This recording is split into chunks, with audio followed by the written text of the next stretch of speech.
အားလုံးပဲမင်္ဂလာပါကျွန်တော်အပိုင်းစိုးသူဒီပညာ channel လေးကနေအားလုံးကိုပြန်လည်ကြိုဆိုလိုက်ပါတယ်ဒီနေ့ကျွန်တော်ပြန်လည်မျှဝေပေးသွားမယ့်အကြောင်းအရာလေးကတော့မိမိချစ်သူပေါ့နော်မိမိချစ်သူကဘယ်သူတွေနဲ့စာတွေပို့နေလဲပေါ့နော်သူ့ဒီဝင်တဲ့ message တွေကိုကိုကလှမ်းကြည့်လို့ရအောင်ကိုထိန်းချုပ်လို့ရအောင်ပြုလုပ်တဲ့နီးပေါ့နော်တော်တော်လေးလေးမိုက်တယ်လို့ပဲပြောရမှာပေါ့နော်ကိုချစ်သူတွေဝင်တဲ့ message တွေဘာဝင်ပေါ့နော်သူကပဲပို့ဖို့ဘယ်သူပို့ဖို့ကိုကဖတ်လို့ရတယ်ပြီးလို့ရှိရင်မလို့အဲ့လို့ရှိရင်ကိုဖြတ်ပလိုက်လို့ရတယ်အဲ့မှတ်တမ်းတွေယူထားလိုက်လို့ရတယ်ပြီးလို့ရှိရင်သူပို့တဲ့ပုံစံမျိုးနဲ့ကိုဒီမှာထိန်းချုပ်ပြီးလှမ်းပို့နေလို့ရသေးတယ်ပေါ့နော်တော်တော်လေးမိုက်တယ်လို့ပဲပြောရမယ်ဒါကတော့ဘာ software မှာတော့မလို့ပေါ့နော်ဒီကောင်လေးကတော့ Google Message ပေါ့နော် Google Message ကကောင်းတော့ကောင်းတယ်ဒါပေမဲ့ကြောက်ဖို့လည်းကောင်းတယ်ပေါ့နော် Google Message ကကြောက်ဖို့ကောင်းတယ်အခုနောက်ပိုင်းဖုန်းတော်တော်များများမှာmessage တွေကဒီ Google Play Store ပါတဲ့ဒီ global ဖုန်းတွေကသူက Google Message က auto ပါလာပြီးသားဖြစ်သွားပြီနောက်ပိုင်းဖုန်းတွေမှာကကြည့်လိုက်လို့ရှိရင် Google Message တွေကြီးပဲပေါ့နော် Google Message တွေကြီးပဲဆိုတော့ကျွန်တော်အဲ့ Google Message ပါတာကနည်းနည်းကြောက်ဖို့ကောင်းလာပေါ့နော်အရင်တစ်ချိန်လုံးကတော့ Google Message မပါခင်လုံးကတော့ရိုးရိုး message တွေတုန်းကတော့ကျွန်တော်ဒီလုပ်ဖို့အတွက်ဒီ Google Message ကိုသုံးရတာပေါ့နော်အခုကကြာ Google Message ကိုတမင်တကာသွား down စေရမလို့တော့အခုနောက်ပိုင်း model မှာနောက်ပိုင်းဖုန်းတွေမှာကGoogle Message တွေပဲပါတော့ကျွန်တော် Vivo ဆိုလဲအဲ့လိုပဲ Google Message တွေပဲပါတော့တယ် File Manager ဆိုလဲ Google File Manager အဲ့လိုတွေပေါ့နော်အဲ့ဒါရနည်းနည်းကြောက်ဖို့ကောင်းတယ်ဘာကြောင့်လဲဆိုတော့ तू က message ဆိုလို့ရှိရင်လည်းဒီ account တွေနဲ့ချိတ်ရတာကိုအဲ့ account တွေနဲ့ချိတ်တဲ့ချိန်မှာ तू ကကောင်းအောင်တော့လုပ်တာတော်တော်လေးတော့ကောင်းလာတယ်ပေါ့နော် AI တွေပါလာတယ်ဒါပေမဲ့လည်းသူ့ရဲ့အားနည်းချက်တွေအားသာချက်တွေရှိတော့သူတို့လုပ်ပေးထားတာကောင်းအောင်လုပ်ပေးထားဒါပေမဲ့အဲ့ဒီအားနည်းချက်ကိုရှားကြမှာလူတွေကဒါအသုံးချပေါ့နော်အခုဆိုလို့ချင်း Google Message ကဒါကိုဖုန်းကဘယ်လိုကြည့်လို့ရမလဲဆိုတာပြပေးသွားမှာပေါ့နော်အဲ့ဒါလေးကိုဒါအခုကျွန်တော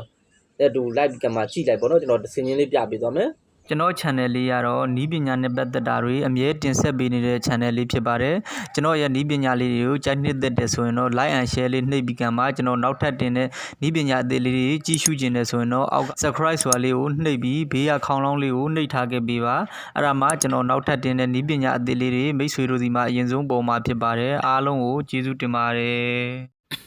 ်အဲ့တော့အခုကျွန်တော်ရှင်မှာဖုန်းနှလုံးရှင်ချပေးထားပါရှင်ချပေးထားတယ်အဲ့တော့ဒီဖုန်းလေးကတော့ဒါကျွန်တော် Vivo ဖုန်းလေးပေါ့နော်Vivo ဖုန်းလေးဖြစ်ပါတယ်ဒီကောင်လေးက Google Message ပေါ့နော်အခုကျွန်တော်ပြောတော့ Google Message က auto ပါတယ်ပေါ့နော်ဒီကောင်လေးပေါ့နော်auto ပါနေတယ်ပေါ့နော်တချို့ဖုန်းတော်တော်များများမှာတော့ဒီ Google Message လေးက auto ပါလာတာပေါ့နော်အရင်တော့ဖုန်းတွေကမပါဘူးဒါပေမဲ့နောက်ပိုင်းလည်းမပါတဲ့ဖုန်းတွေကတော့ရှိသေးတယ်ပေါ့နော် Google Message မပါတဲ့ဖုန်းတွေလည်းရှိတယ်ဒီဖုန်းဆိုလို့ရှင်တော့ဒါဒီ Message လေးက Google Message လေးမဟုတ်ပေါ့နော်Google Message လေးမဟုတ်ဘူးအဲ့တော့ကြာဒီဖုန်းကတော့ဒီဘက်ဖုန်းကတော့ဒါကျွန်တော် Google Message ပေါ့နော်ဒါကိုတောင်းတာလည်းမသူ auto ပါပြီးသားပေါ့နော်ဒီဖုန်းက auto ပါပြီးသားဖြစ်ပါတယ်အဲ့ဒီ message တွေကိုကျွန်တော်ဒီဘက်ဖုန်းကနေဘယ်လိုကြည့်မလဲဘယ်လိုထိန်းချုပ်မလဲဆိုတာလေးကိုဒါကျွန်တော်ပြပေးသွားမှာဖြစ်ပါတယ်မပါတဲ့ဖုန်းတွေကတော့ Google Message ကို download ဆွဲပြီးကမှဒါအသုံးပြုခြင်းနဲ့ဆိုရင်ပေါ့နော်မိမိချစ်သူကစာတွေဘယ်သူတွေနဲ့ပို့နေလဲဘာညာသိခြင်းနဲ့အသုံးပြုခြင်းနဲ့ဆိုလို့ရှင်တော့ Google Message လေး down ပြီးကမှလုပ်ပေါ့နော်အဲ့တော့ဒါ original ပါတဲ့သူကတော့ဘာမှ down စရာမလိုပေါ့နော်အခုဒီမှာပေါ့နော်ကျွန်တော်ဒီထက်မှာကျွန်တော်ဒီမှာ message တွေရှိတယ်ပေါ့နော်ဝင်ထားတဲ့ message တွေပေါ့နော်ဒီမှာ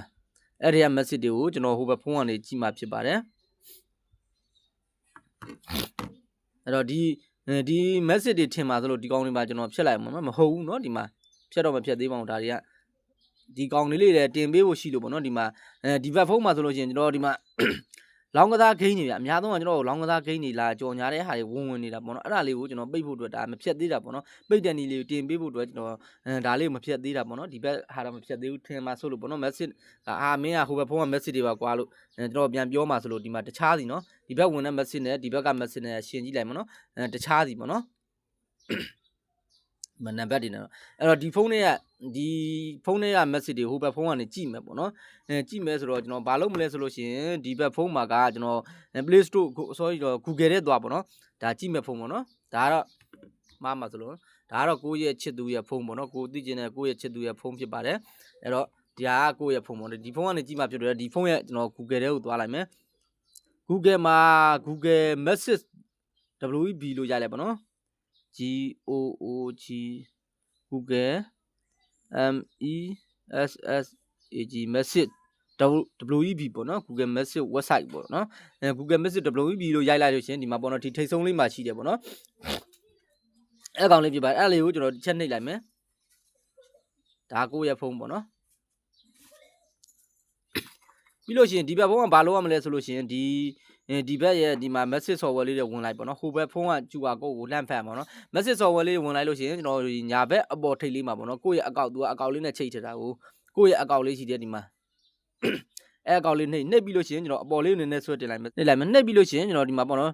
device ပဲလေးရှိတယ်ပေါ့နော်ဒီနားလေးမှာကျွန်တော်ဒီမှာ device ပဲလေးရှိတယ်အကောင့်လေးပေါ့နော် device ပဲလေးနှိပ်လိုက်လို့ရှိရင်ဒါမျိုးလေးပေါ်လာသူက QR code ဖတ်ရမှာပေါ့နော်အောက်ကကိုယ့်ရဲ့ဖုန်းက QR code ကိုဒီဖုန်းနဲ့ဖတ်ရမှာပေါ့နော်အဲ့တော့ဒီမှာ QR code scanner ဆိုတာလေးနှိပ်လိုက်မယ်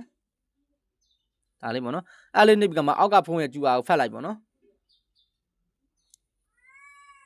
ဖတ်လိုက်လို့ရှိရင်ဒီဘက်မှာဒီအမှန်ကျလေးပေါ်သွားပြီဒါသူ့ရဲ့ဖုန်းပေါ့နော်သူ့ရဲ့ဖုန်းကိုချလိုက်လို့ရပြီပြီးလို့ရင်ဒီမှာကိုဖုန်းမှာကြည့်လိုက်မယ်နော်ဒီမှာကိုဖုန်းမှာကျွန်တော်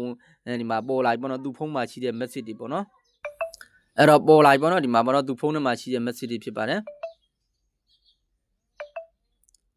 သူ့ဖုန်းထဲမှာရှိတဲ့ message တွေပေါ့နော် message တွေပေါ်လာပြီဒီမှာအများကြီးပဲပေါ့နော်ဒီမှာဝင်ကြည့်လိုက်ပေါ့နော်လုံးဝအတူတူပဲပေါ့နော်ဟိုဖုန်းထဲမှာရှိတဲ့ message နဲ့ဒီဘက်မှာပေါ်တဲ့ message နဲ့အတူတူပဲပေါ့နော်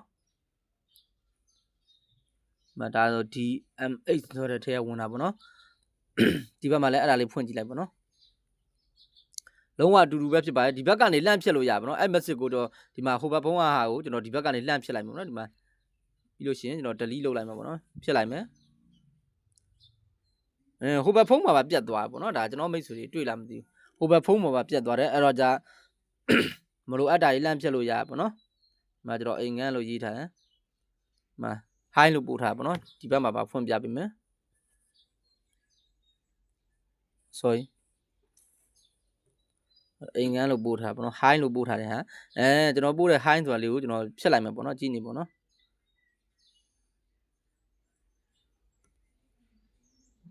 delete လုပ်လိုက်မယ်ပေါ့နော်ဖြတ်လိုက်မယ်ဟိုဘက်မှာပါပြတ်သွားပြီပေါ့နော်တွေ့လားမသိတော်တော်လေးလဲမိုက်တယ်လို့ပဲပြောလို့ရမှာပေါ့နော်အဲ့တော့ကိုပို့ခြင်းလို့ရှင်လဲဒီမှာလမ်းကမှဒါပို့လိုက်ပေါ့နော်တော့ဘက်ကပေးရှိလားမသိအဲ့ဒါဆိုဒီဘက်မှာပါသူကသွားပြီးကမှပေါ်နေပေါ့နော်ကိုပို့ထားရဲဆိုတဲ့အကြောင်းလေးပေါ့နော်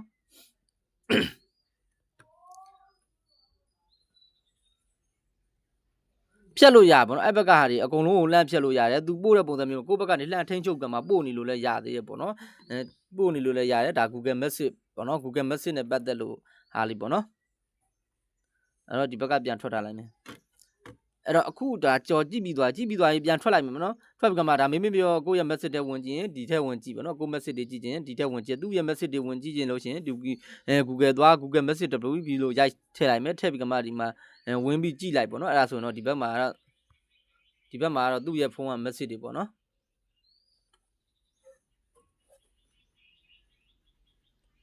ဒါသူ့ဖုန်းရဲ့ message တွေဖြစ်ပါတယ်ပြီးရင်ပြန်ထွက်ထားလိုက်ကိုမကြည့်ကျင်တဲ့ကိုမသုံးကျင်ဒီတိုင်းထားလိုက်ပြီးရင်ကို message ကြည့်ပါလို့ပေါ့နော်ကိုကြည့်ကျင်တဲ့ချိန်ကျရင်တခါ Google ထဲပြန်သွားမယ်Google Message WB လို့တခါရိုက်ရှာမယ်ပြီးလို့ရှိရင်ဒီအပေါ်က website လေးကိုဝင်လိုက်မယ်ဝင်လိုက်လို့ရှိရင်ဒါသူနဲ့ချိတ်ထည့်ထားတဲ့နေရာတွေကဒါကြည့်လို့ရနေမှာဖြစ်ပါတယ်နောက်ဗီဒီယိုလေးမှာအဲ့ဒါမျိုးချိတ်ထားလို့ရှိရင်ဘယ်လိုပြန်ဖြုတ်ရမလဲဆိုတာလေးကိုဒါကျွန်တော်ပြန်လဲမျှဝေပေးသွားမှာဖြစ်ပါတယ်ဒီနေ့ကတော့ဒါကိုချစ်သူရဲ့ဖုန်းထဲက message တွေကိုကိုဖုန်းထဲကိုရောက်အောင်ပြုလုပ်နေနေလေးမျှဝေပေးသွားပါတော့ဒီတဲ့ပို့ပြီးသိကျင်တဲ့ကိုချစ်သူလှုပ်ဆောင်သမျှတွေအကုန်လုံးကိုကသိကျင်တဲ့ကိုချစ်သူဖုန်းထဲမှာ software ထည့်လို့ရတယ်ယူလို့ရတယ်ဆိုလို့ရှိရင်ကျွန်တော်ဒီမှာ service အနေငယ်လေးပေးပြီးကမှနောက်ထပ်ဒီတဲ့ကောင်းတဲ့ software တွေရှိသေးတယ်ပေါ့နော်ဒီကောင်လေးကတော့ဒါ message တစ်ခုပဲရမှာပေါ့နော်တခြားဟာတွေမပါဘူးဖုန်း call တွေမပါဘူး Viber Telegram Messenger ပါညာအဲ့ဒါတွေမပါဘူးပေါ့နော်အဲ့ဒါတွေပါတဲ့ဟာရှိတယ်ပေါ့နော် software လေးတော်တော်လေးလဲကောင်းတယ်ပေါ့နော်အဲ့ဒါလေးကို service လေးယူကျင်တယ်ဆိုလို့ရှိရင်တော့3996951142 Viber လေးကို high ခဲ့ပေးပါဒါလေးကတော့ message တစ်ခုပဲရမှာပေါ့နော်ဒီမှာကတင်ပေးလို့မရလို့ပေါ့နော်တင်ပေးလို့ရလို့ရှင်တော့ကျွန်တော်တင်ပေးတယ်ဟိုစောပိုင်းတွေကကျွန်တော်ဖြတ်ချခံအဲ့မျိုးတင်လို့အဲ့ဒါကြောင့်မလို့အခုတင်ပေးလို့မရလို့မလို့အဲ့ဒီအကြောင်းအရာလေးတော့အဲ့ software လေးအကြောင်းတွေတော့ကျွန်တော်တင်မပေးတော့ဘူးအဲ့ဒီ service လေးလိုချင်တယ်ဆိုရင်တော့3996951142 Viber ကို high ခဲ့ပေးပါအားလုံးကျေးဇူးတင်ပါတယ်